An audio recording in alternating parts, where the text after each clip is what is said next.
তামুলপুৰত নিখিল বড়ো ছাত্ৰ সন্থাৰ জোৰ সমদল গোৱালপাৰাৰ ধৰ্ষণ আৰু হত্যাকাণ্ডৰ অভিযুক্তক ফাঁচীৰ দাবী তামুলপুৰ জিলা নিখিল বড়ো ছাত্ৰ সন্থাই গোৱালপাৰা জিলাৰ দুধনৈ ধৰ্ষণ আৰু হত্যাকাণ্ডৰ ঘটনা সন্দৰ্ভত আজি সন্ধিয়া জোৰ সমদল কাৰ্যসূচী ৰূপায়ণ কৰিছে গোৱালপাৰাৰ ধৰ্ষণ আৰু হত্যাকাণ্ডৰ মূল অভিযুক্ত ধন আলী বাহাৰ আলী ৰহমান আলীকে ধৰি আন দোষীসকলক ফাঁচী দিয়া সমগ্ৰ ঘটনাটো ফাষ্ট ট্ৰেক আদালতত বিচাৰ কৰা দুষ্কৃতিকাৰীক আক্ৰমণত প্ৰাণ হেৰুওৱা হিৰণময়ী খাকলাৰীৰ নিকটাত্মীয়লৈ 20 লাখ টকাৰ ক্ষতিপূৰণ দি আৰু ধৰ্ষিতালৈ 5 লাখ টকাৰ এককালীন সাহায্য দিয়াৰ দাবীত ছাত্ৰ সংগঠনটোৱে তামুলপুৰৰ ৰাজপথত জোৰ সমদল উলিয়াই প্ৰতিবাদ সাব্যস্ত কৰে কাৰ্যসূচীত অংশগ্ৰহণকাৰীসকলে এপছু জিন্দাবাদ হত্যাকাৰীক ফাঁচী দিয়ক ধৰ্ষণকাৰীক ফাঁচী দিয়ক জনজাতিৰ ওপৰত আক্ৰমণ নচলিব জনজাতিৰ ওপৰত আক্ৰমণ কৰা বন্ধ কৰক আদি বিভিন্ন শ্লোগানেৰে তামুলপুৰৰ আকাশ বতাহ কঁপাই তোলে এই প্ৰতিবাদী কাৰ্যসূচীটো তামুলপুৰৰ মটঙা চকত আৰম্ভ কৰি ৰঙিয়া ভূটান আন্তঃৰাষ্ট্ৰীয় পথেৰে গুৰেশ্বৰ চকলৈ যায় আৰু গুৰেশ্বৰ চকৰ পৰা উভতি আহি মটঙা চকত সামৰণি পৰে এই প্ৰতিবাদী কাৰ্যসূচীত তামুলপুৰ জিলা এপছুৰ সাধাৰণ সম্পাদক মিলুনিয়াৰ বড়ো উপসভাপতি ফুকন বড়ো তামুলপুৰ জিলা বড়ো সাহিত্য সভাকে ধৰি শতাধিক নেতাকৰ্মী অংশগ্ৰহণ কৰে সকলোৱে জানো যে যোৱা মে মাহৰ 3 তাৰিখত এটা বিহু ফাংচন হৈছিল দুধনৈ গোৱালপাৰা জিলাত তাতে দুজনী মানে নাবালিকা আমাৰ ছোৱালী বড়ো ছোৱালী এখেতসকলক ধন আলী তালুকদাৰ বাহাৰ আলী আৰু ৰহমান আলী এই তিনিজন ব্যক্তিয়ে গণধৰ্ষণ কৰিছে আৰু ইয়াৰ পিছত এই ঘটনাক মানে ভালকৈ বুজ লোৱাৰ কাৰণে তেখেতসকলৰ বা ধন আলীৰ ঘৰত গৈ পেলাই ফুটপুজ কৰিছিলে তেখেতৰে ভাতৃ মানে হিৰণময় খাকলাৰী আৰু তেখেতৰ বন্ধু তেখেতসকলে কিন্তু দুৰ্ভাগ্যজনক কথা যে ধন আলী তালুকদাৰ লগতে শেখবৰ আলী আৰু তেখেতৰ মানে ভনিয়াক মানে পাৰমিনা বেগম তেখেতসকলে হিৰণময় খাকলাৰী আৰু তেখেতসকলৰ বন্ধুবৰ্গক মানে কি বুলি কয় তেখেতসকলক এটাক কৰাৰ পিছত আমাৰ হিৰণময় খাকলাৰী তেখেতে মানে মেডিকেলত পিছত মেডিকেলাইজ হয় আৰু মেডিকেলত তেখেতে মানে মৃত্যুক সাৱটি ল'বলৈ বাধ্য হয় তো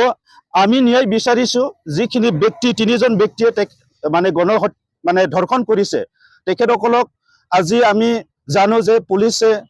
তেখেতসকলক মানে এৰেষ্ট কৰিছে তেখেতসকলক জেলত ৰাখিছে ইয়াৰ কাৰণে আমি পুলিচ প্ৰশাসনক ধন্যবাদ যাচিছো কিন্তু ইয়াৰ লগে লগে আজি তেখেতসকলক যি মানে ধৰ্ষণ কৰা হ'ল আৰু হিৰণময় খাকলাৰীৰ দৰে এজন ব্যক্তিক হত্যা কৰা হ'ল তেখেতসকলৰ ন্যায় আজিৰ গিলি মানে পোৱা নাই ইয়াৰ কাৰণে আজি পুনৰবাৰ আমি মানে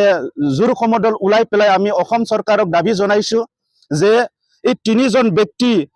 গণধৰ্ষণ কৰা এই তিনিজন ব্যক্তিক ফাষ্ট ট্ৰেকত আনি পেলাই তেখেতসকলক মানে ফাঁচী দিব লাগে সেইটো আমাৰ প্ৰথম দাবী ইয়াৰ পিছত হিৰণময় খাকলাৰীক যিবিলাক ব্যক্তিয়ে হত্যা কৰিলে শেখবৰ আলী পাৰমিনা বেগম আৰু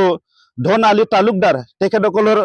তেখেতসকলে যিখিনি ব্যক্তিয়ে হত্যা কৰা হ'ল তেখেতসকলকো ফাষ্ট ট্ৰেকত আনি পেলাই হত্যা কৰি মানে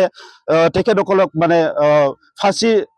দিব লাগে সেইটো আমাৰ দাবী হয় ইয়াৰ পিছত যি মানে হিৰণময় খাকলাৰী ইয়াত মানে হত্যাৰ বলি হ'ল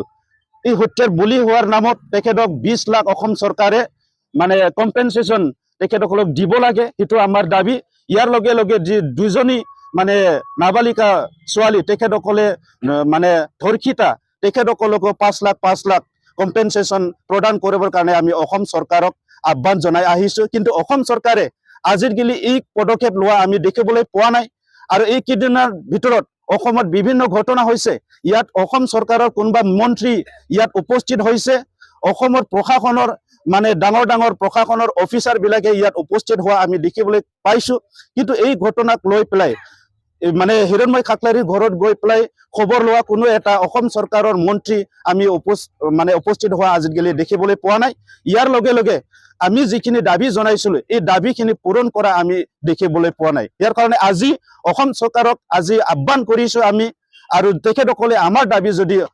অনতি পলমে তেখেতসকলে যদি পূৰণ নকৰে আমি ইয়াতকৈ গণতন্ত্ৰ মানে জংগী আন্দোলন কৰাৰ কাৰণে আমি ৰেডি আছো প্ৰস্তুত আছো আৰু ইয়াৰ কাৰণে আজি পুনৰবাৰ এই মানে কাৰ্যসূচী আমি ল'বলৈ বাধ্য হৈছো ইয়াৰ কাৰণে পদক্ষেপত আমি অসম চৰকাৰক অনুৰোধ কৰিছো আৰু সকীয়াই দিছো অনাগত দিনত ট্ৰাইবেলৰ ওপৰত বা জনজাতিৰ ওপৰত তেনেকুৱা অত্যাচাৰ যাতে নহয় আৰু ট্ৰাইবেল সকলৰ ওপৰত যেতিয়া অত্যাচাৰ হয় এই ট্ৰাইবেলসকলক ন্যায় দিয়াৰ কাৰণে যি হেমাহি অসম চৰকাৰৰ যি হেমাহি এই হেমাহি যাতে নহয় সেইটো আমি আহ্বান জনাইছোঁ। তামোলপুৰৰ পৰা আনন্দ ৰামচেৰীৰ ৰিপৰ্ট, অমৃত নিউজ 24/7। অমৃত প্ৰবাহ অসমীয়া সাপ্তাহিক কাকতৰ ডিজিটেল সংস্কৰণ অমৃত নিউজ, সত্যৰ সন্ধানত অমৃত নিউজ।